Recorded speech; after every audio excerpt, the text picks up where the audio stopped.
To all those people watching, I like to remind everyone that this video is not made for kids. It's for older fans and adults. Enjoy the fucking video!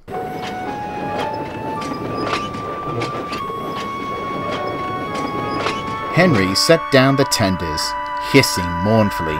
"Ooh, that duck," he hissed. "Fancy giving me sludge-filled tenders. They don't take me seriously anymore.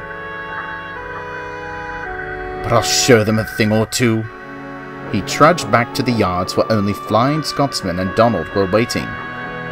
"Quite the show you put on with those tenders," Scotsman smiled. "Pooh, nothing more than sludge-filled relics," Henry remarked. "Admittedly, I'm jealous," Scotsman continued. "The thought to have more than 2 tenders. I never have to stop. However, I find sufficing with 2 is more than enough." Henry snorted indignantly and flounced off to the sheds. "Aye, you might have struck a nerve there," Donald thought quietly. More and more diesels started to arrive on the island. The summer rush meant that diesels from the other railway often brought goods to be helped in construction and many other things. Most engines weren't keen on them being such a frequent return. However, Flying Scotsman didn't mind. "I'm well acquainted with diesels on the other railway," he told the engines that night. "Aren't they horrid?" Duck asked curiously. "Some are, but I have found a good lot of them to be quite friendly. I've had a lot of them help me if I was ever to have trouble building steam or get stuck on a hill." He winked at Gordon. The other engines laughed, all except Henry. "Pah!" Henry snarked. "I advise you to stay away from them. Those mainland diesels just have a bunch of dead weight. They're going to hold you back, my dear engine. Make no mistake."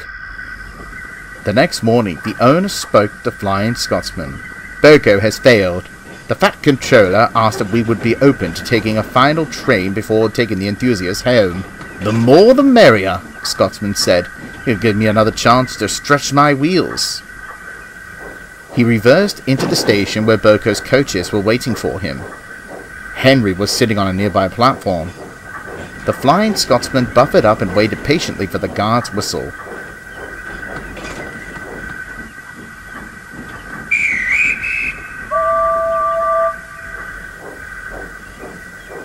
As soon as he did, Scotsman started off slowly.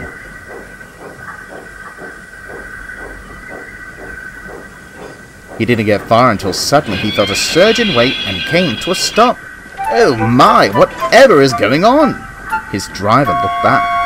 "We didn't take the brake tender off," he cried. Scotsman looked and saw that behind his own tenders sat Boko's low-sitting brake tender. Henry laughed. Well, looks like I was right after all then. How was that for dead weight?" Flying Scotsman had to laugh. Soon they had removed the brake tender and Flying Scotsman took the train on. When he returned home, Henry spoke. "How do you feel now that you had 3 tenders?" "It was quite interesting to say the least," Scotsman admitted.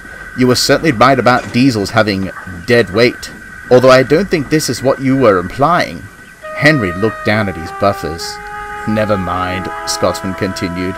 "I'm sure you'll find that not all mainland diesels are a burden. Just you wait and see." Henry just hoped that he would.